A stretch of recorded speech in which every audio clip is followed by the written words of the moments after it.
بسم اللہ الرحمن الرحیم۔ تفسیر ہدایت القرآن جلد دوم، صفحہ نمبر 220، سورۃ المائدہ۔ بسم اللہ الرحمن الرحیم۔ حرمت علیکم المیتۃ والدم ولحم الخنزیر وما أهل لغیر اللہ به والمنخنقۃ والموقوذۃ والمتردیۃ والنطیحة وما أكل السبع إلا ما ذكيتم وما ذبح على النصب وأن تستقسموا بالأزلام ذلكم فسق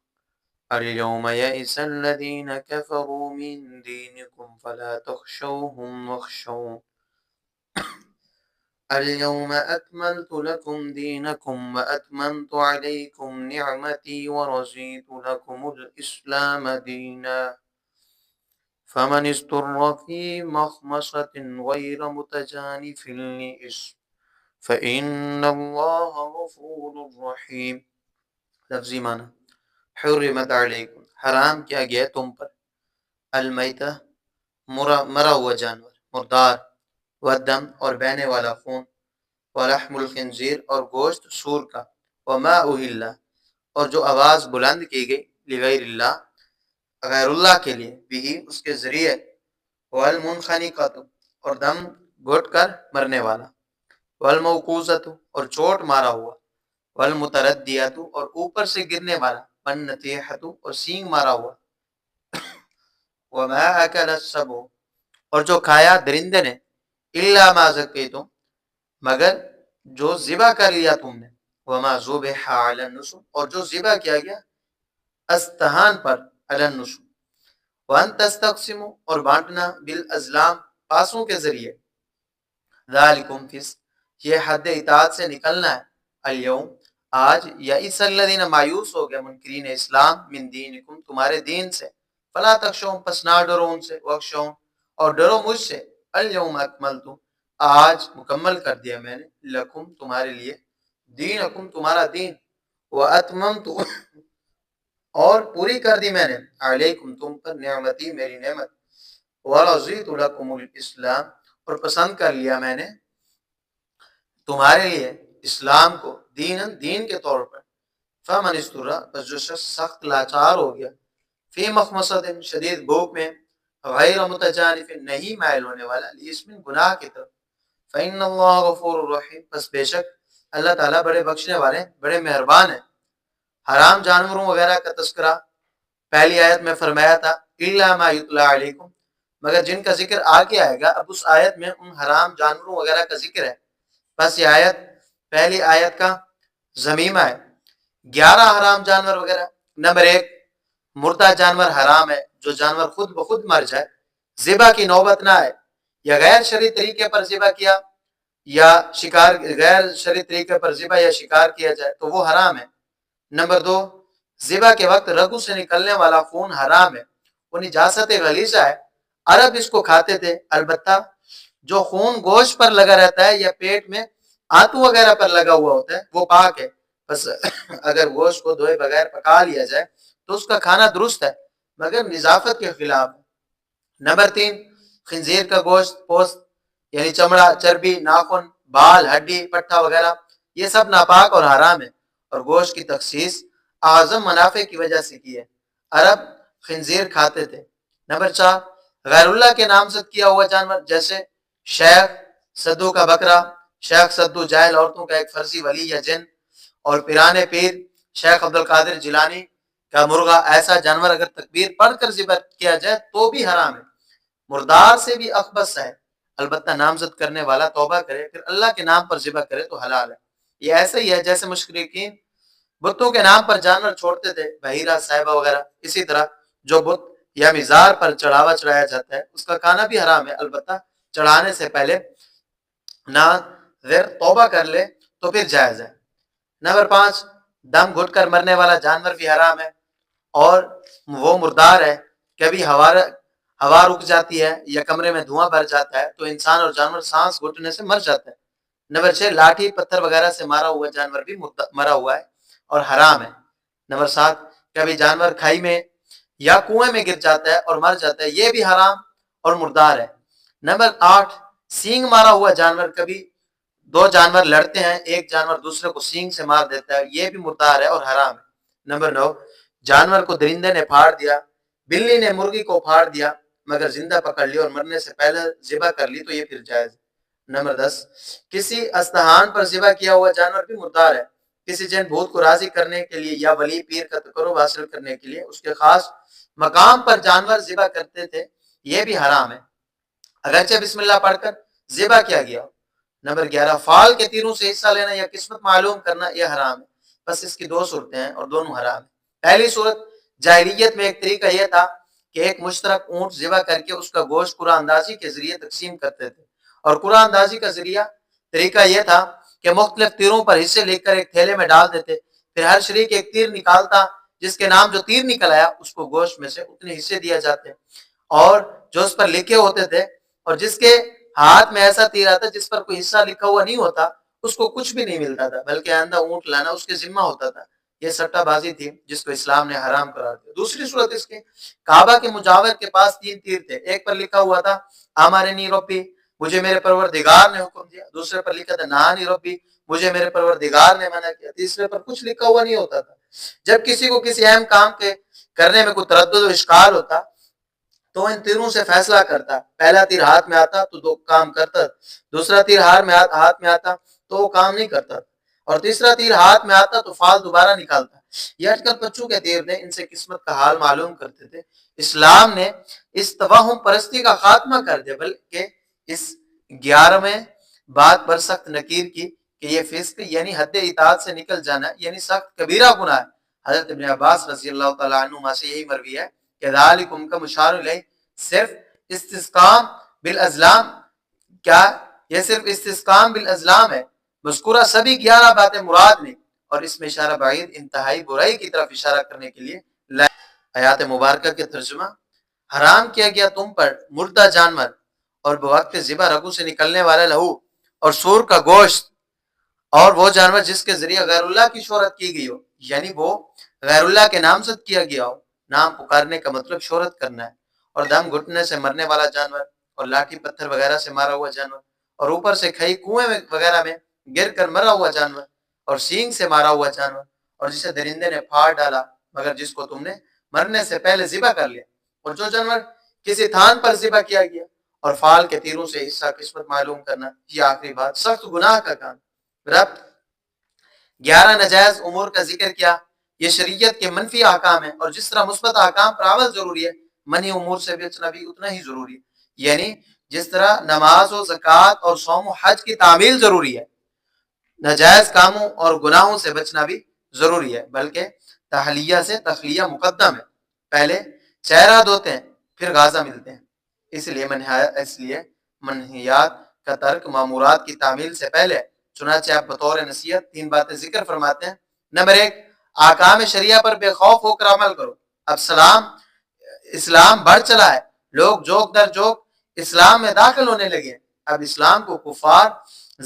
یعنی شکست نہیں دے سکتے، لہذا اب کسی سے ڈرنے کی کوئی ضرورت نہیں، اللہ ہی سے ڈرو اور بے خوف ہو کر احکام شریعہ پر عمل کرو، مثبت احکام پر بھی اور منفی احکام پر بھی۔ آیت مبارکہ کے ترجمہ، اب کافر تمہارے دین کی ترقی روکنے سے نا امید ہو گئے، لہذا ان سے مت ڈرو اور مجھ سے ڈرو۔